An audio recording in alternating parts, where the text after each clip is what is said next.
Brought to you by Penguin.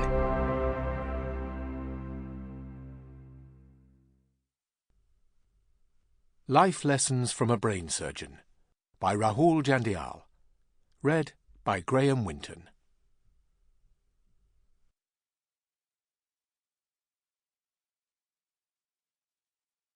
Prologue. It felt absolutely medieval.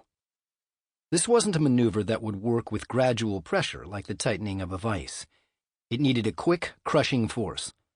So I used a head holder with 1-inch-long steel pins to secure the skull to the operating table. That way, if my patient started to move, her head would remain still, and I wouldn't accidentally kill her. The 3 metal pins would need to bite down into her skull after puncturing her scalp. 1 pin in her forehead, 2 in the back, all connected to a C-shaped clamp. While my assistant held up the patient's head from the neck, I explosively captured her cranium inside the steel device. The jarring noise from the metal gears made the students, nurses, and doctors standing behind me in the operating room fall silent. The first of several hundred steps that needed to go smoothly, quickly, and perfectly had just been completed. So began my first time opening the skull of a living human being. I was a third-year resident at the University of California, San Diego Department of Neurosurgery. My patient was in her mid-30s and had come to the hospital's emergency room 2 days before, reporting a peculiar weakness and awkwardness in her left arm and hand.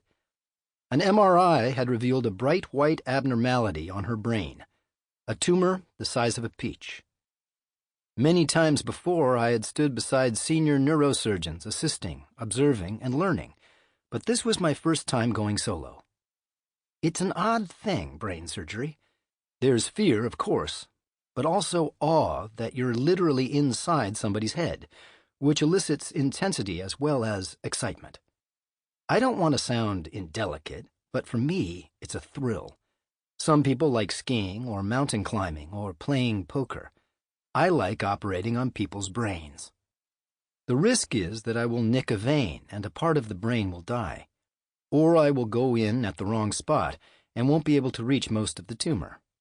Or everything will seem to go perfectly during the surgery, but the patient will wake up unable to speak for the rest of their life. The hope, and why I do it, is that this woman, who just got married 3 months ago and has much of her life ahead of her, will have her strength and fine control of her left hand restored, as good as new. Despite having abnormal tissue in her brain, this patient was pretty lucky because the mass wasn't malignant. Her life wasn't at risk from the tumor. Just for me. But as long as the tumor remained and continued to grow, her muscle weakness could worsen and spread.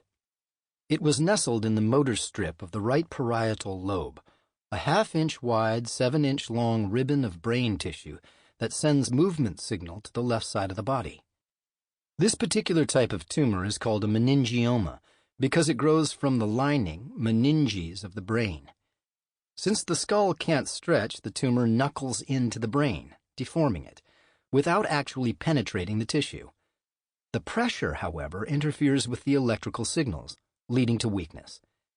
After drilling off a circular piece of bone near the top of her skull, what brain surgeons call turning the flap, I gently sliced with a number 11 scalpel into the dura, the thin cloth-like membrane that protects the brain. I scored and lifted the dura, but went no farther. And there it was. I could see the tumor on the very surface of the brain. In contrast to the glistening opalescence of healthy brain tissue, it was yellow, dull, and irregularly spherical. I began by entering the center of the tumor, coring it like the yolk of a hard-boiled egg until it was hollow, leaving behind only its tougher rim. Then I delicately worked its shell away from the surrounding brain, collapsing it into itself. This is the hard part, because the edges have bridging spider-like thin fibers, and the surrounding tissue is as soft as pudding. Slowly, methodically, I divided those wisps with a curved 8-inch scissor. 2 hours of doing this under magnification and illumination, and the tumor was out. I bathed the brain surface with sterile water to check for any oozing or dripping blood vessels. Then it was time to close. Sample complete. Ready to continue?